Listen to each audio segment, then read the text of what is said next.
Hello there, my 500 shadow clones. How are you guys doing today? My name's Soul, and I, a while ago, finished this cult indie anime called Naruto Shippuden, and ever since then, I've been thinking to myself, what's next? What do I do from here? What other shonen anime is gonna have boys running around ridiculously as they shoot magic-inspired jutsus at one another that will give me the rush that Naruto gave me? You know, I could watch Black Clover.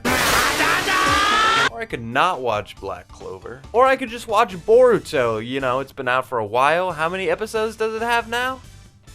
Oh, honey. I'm not doing that again. I'm not going down this filler route again. Do you know how many episodes of Naruto filler I had to go through to get to this point? I'm not doing it again. And then it hit me. You know what doesn't have hours and hours and hours of filler? Manga. I mean, really, any manga doesn't have filler, but Boruto also doesn't have filler. So I read the Boruto manga is what I'm trying to get at. This is a video about the Boruto manga. And there are some ups and some downs. I have a lot of things I could say about Boruto. He's kind of a daddy's boy prick, if you will. He literally spams the exact same 2 jutsus that I've seen get spammed for what seems like decades at this point. Shadow Clone Jutsu, Rasengan. Shadow Clone Jutsu, Rasengan. Oh my god, I can't do it anymore. How old am I? How am I still here? I'm still watching young blonde kids make clones of themselves and shoot giant balls at each other. Why am I still doing this? Not to mention the fact that Boruto completely ignores his Hyuga side of his heritage. And while we're on the subject, Hinata has been upgraded from a boring side character that plays ninja sometimes to a boring side character who plays housewife sometimes. That being said, she's still better than Sakura. Oh, and her and Sasuke have a kid now. That's interesting. She's like a child hooker or something. I'm not actually sure what she does. And Orochimaru has a kid and he's part of the team. I don't know why. Orochimaru has had the weirdest face turn of any character I've ever seen before. Like, at one point he was like the main villain, and then suddenly he's like one of the good guys. It's like, oh, just ignore all those giant dungeons filled with hundreds, if not thousands, of ninjas being experimented on, corpses and death, destruction, forbidden jutsus. You guys are silly. Orochimaru's a cool guy. What are you talking about? And what about Boruto's dad? Why do we gotta focus on Boruto's dad so much? He's not even the main character, like, come on. And this story had kind of a rough start. When you begin Boruto, you just see Boruto, he's sulking about. He's like, my dad doesn't like me. And then I gotta read about scientific ninja tools. God-forsaken scientific ninja tools. And then I turn around and Konohamaru, he's being fodder. They're throwing away Konohamaru's character. Sasuke has a sword and a cape now, like, and now they're living in the future, but they're still using scrolls and not books. The technology makes even less sense now, because now they have fucking Game Boys and shit, and oh god, Shikamaru's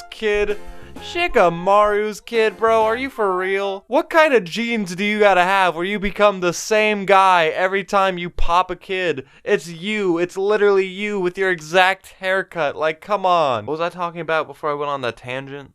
Oh yeah, the ups and downs of Boruto. Let's talk about the ups. Give me a second. No, I'm just playing. I'm not gonna shit on Boruto. There's 1,000 videos you could watch if you want to see people shit on Boruto. Let me think of something good, though. If I could describe the first arc in Boruto, it had potential. It had a lot of things from Naruto, and it seemed to kind of strip away a lot of the good quality aspects of those things, and seems to kind of like ignore the pacing and the rewards and the basic story structures, and kind of just gives you a bunch of Naruto bullshit. But whereas the second arc, if I were to describe it, I wouldn't. I would just take any page from the war arc and just shove it in front of your face and be like, eh? You want some more of this? You want some more explosions and magical jutsus that make giant farts across landscapes? Eh? Because Boruto will get into some shit, right? And in the back of my mind, I'm thinking Naruto is like able to get across the planet in like a couple of minutes. Why can't he just fix everything? Why can't Naruto just send a shadow clone to like save the entire planet every day? He can kick back and relax while his shadow clones literally run the village. And when you make the final villain of Naruto this giant chakra goddess with this endless power, and you need to make a new villain, odds are you're probably just gonna have to make up a new chakra god person, and that's kind of what they do. That's right, we're back to the sinister cloaked organizations. We got edgy rivals. We got a cool fuckboy haircut on him even. We even got some DBZ mountain farts, and Naruto's even pulling out another BS form power he didn't earn. Let's talk about Naruto's new form. By the time you're watching this, it'll be a new chapter. You know, we'll see the form. But by the time I'm reading this, I finally get caught up on Boruto, right? I finally, after all these years, hearing people finally getting caught up on Naruto, I finally know what it feels like. I'm caught up. And I get hit with the most bullshit cliffhanger ever. Kurama just kind of like half-assed. It's like, hey buddy, if you want to transform, we can do it, but you'll die. I'm sorry if I never mentioned this to you before. And low-key, does anybody else kind of hope Naruto dies? Because again, this story needs to scale back if it is going to continue for another potentially hundreds of chapters. There's no way that we can keep having villains just one-up each other, because it was ridiculous several arcs ago, and if we just keep going on this path, we're never going to like get anywhere with Boruto as a character. I love having more Naruto giant battles. I live for that shit. I love power scaling these people, but the best thing for Boruto is to scale back, and the only way to do that, wipe out this chakra guy, get rid of Naruto so he can no longer save the day.